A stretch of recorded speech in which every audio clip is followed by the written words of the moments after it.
It was the Board of Supervisors meeting, and it was Tuesday, June 24th.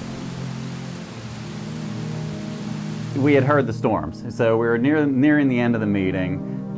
Actually, a lot of our business was already taken care of, and it was just kind of the open discussion at the end of the meeting. And we heard the storm cracking and popping over top, but I don't think anybody got a grand picture of what it was actually doing outside. And that's when I got a text message from my wife.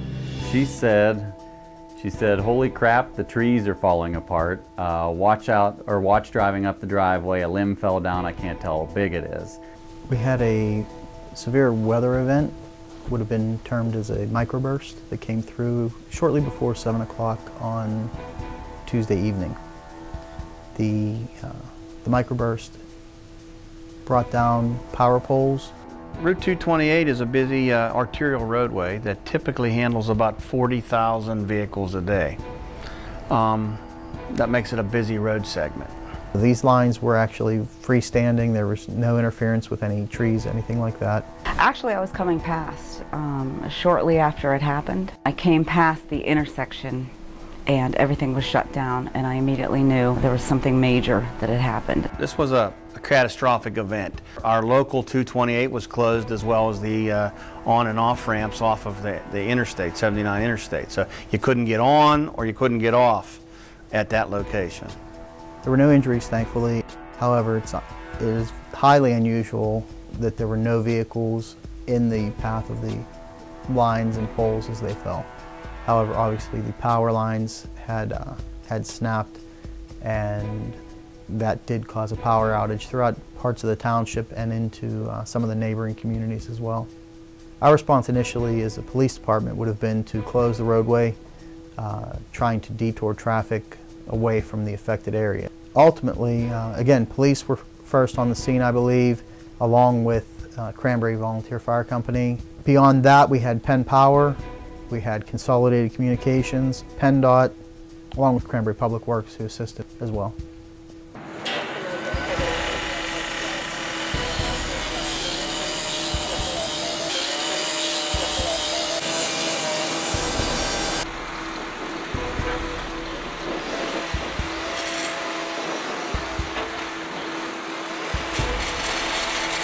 So we ran the incident command protocol, having a central location where representatives from each entity could be present, either to obtain information, relay information, not only to the other agencies, but as well back out to their people so that they knew what was going on.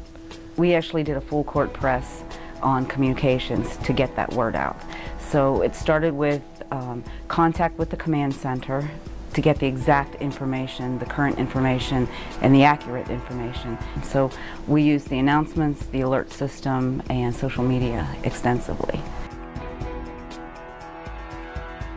In addition to that, we have a community information board on Route 19.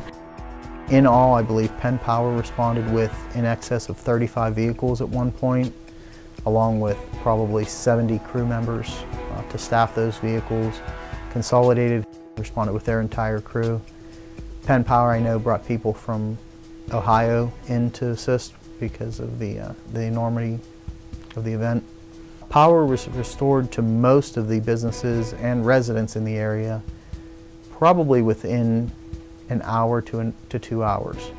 As far as local media, TV and radio, they were in touch with a member of our communications team, and the good news about that is we had one message and it was the accurate message. It was amazing, I think, how many people out in the region, the local area, and the state were aware of what was going on with Facebook, Twitter, the social media aspect of Cranberry Township. We're very heavily involved. Traffic closed at Tuesday, like I said, roughly around 7 p.m. and was reopened at approximately 11:30 p.m. Thursday evening. So as far as traffic on that section of roadway, it was over 2 days. The TIM, which is the Traffic Incident Management System, which is a coordinated effort between various entities in Butler County, Allegheny County, PennDOT primarily coordinates that information, worked significantly well. Again, we had the road closures, there were notifications on most of the message boards along Interstate 79 as well as the Turnpike. Anytime there's going to be a road closure for more than about 45 minutes, they would like you to put this TIM activation training to use. And what it is policies, protocols, who to call, what to do, the numbers, the agencies that should be involved based on the circumstances of the roadway. I think it was a very positive experience for us in making this situation, minimizing the impact due to the severity of how bad it was. I was just amazed at how well it all worked out with everybody.